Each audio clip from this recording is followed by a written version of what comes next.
કૃતિ રાજેશભાઈ છે। હું ધોરણ 4માં અભ્યાસ કરું છું।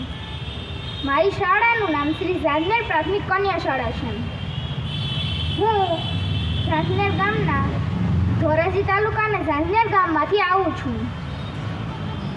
આજે હું તમને એક એવો પ્રશ્ન કહીશ કે જેમાં મોટા મોટા વિદ્વાનો પણ મૂંઝવાઈ જાય છે।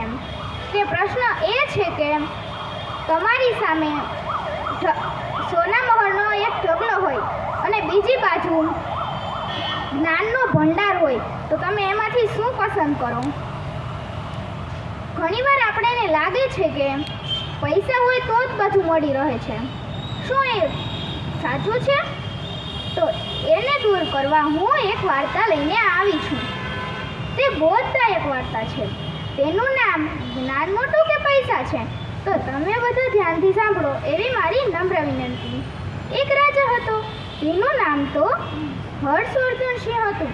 તેને શિકાર કરવાનો બહુ શોખ હતો, એટલે તે એકવાર તેના સૈનિકોને લઈને શિકાર કરવા જાય છે। તે જંગલ ઘણું ગાઢ હતું। રાજા તે જ જંગલમાં જાય છે।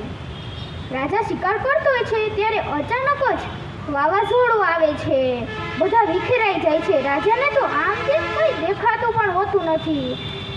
રાજાના સૈનિકો તો પોતાનો જીવ બચાવવા માટે આમ તેમ દોડે છે। રાજા પણ તેનો જીવ બચાવવા માટે સંતાઈ જાય છે। થોડી વાર પછી તુફાન બંધ થાય છે। રાજા આમ તેમ જુએ છે તો તેની બાજુમાં કોઈ જ હોતું નથી।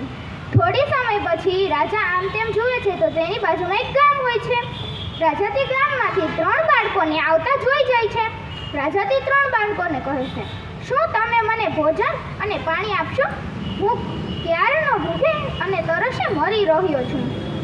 તે 3 બાળકો કહે છે, કેમ નહીં? પછી રાજાને તે તેના ઘરે લઈ જાય છે। પછી તે 3 બાળકો રાજાને ભોજન અને પાણી આપે છે।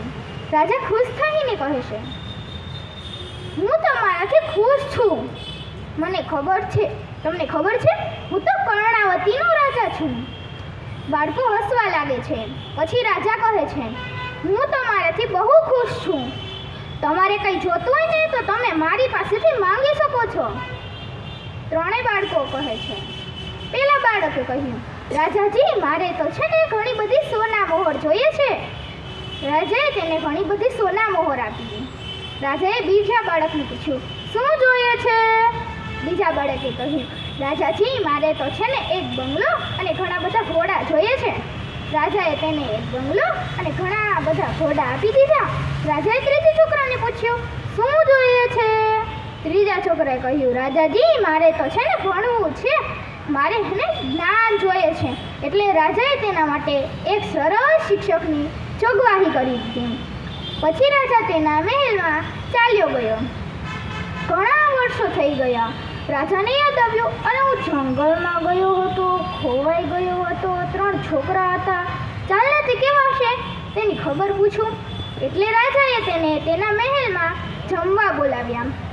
જમીને પછી રાજાએ પેલા બાળકને પૂછ્યું, કેવું ચાલે છે જીવન? પેલા બાળકે કહ્યું, રાજાજી કંઈ નથી સારું ચાલતું। તમે જે મને સોના મોહર આપી હતી ને તે અડધી તો વપરાઈ ગઈ અને અડધી ચોરી ગયા। પેલા હું જેવો હતો ને એવો થઈ ગયો છું। રાજાએ બીજા છોકરાને પૂછ્યું, કેવું ચાલે છે જીવન? બીજા છોકરાએ કહ્યું, રાજાજી કંઈ સારું નથી ચાલતું। તમે જે મને બંગલો અને ઘોડા દીધા હતા ને તે અડધા ઘોડા મેં વેચીને પૈસા કમાયા અને અડધા ઘોડા છે। હવે તો મને એવું મન થાય છે કે બંગલો પણ વેચી દઉં। હું જેવો હતો ને એવો જ થઈ ગયો છું। રાજાએ ત્રીજા છોકરાને પૂછ્યું, કેવું ચાલે છે જીવન?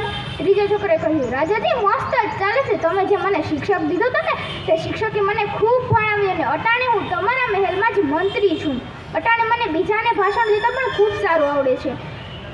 રાજા ત્રીજા છોકરાથી ખુશ થયો અને બંને છોકરાઓ વિચારવા માંડ્યા, અમે પણ રાજા પાસેથી જ્ઞાન માંગ્યું હોત તો અટાણમાં અમે પણ રાજાના મહેલમાં મંત્રી હોત। હું છેલ્લે કહીશ, ધન ખૂટે, વૈભવ ખૂટે, ખૂટે માલ ને મિલકત, પણ જ્ઞાન એ વસ્તુ છે જે વધારે તમારી તાકાત। અસ્તુ।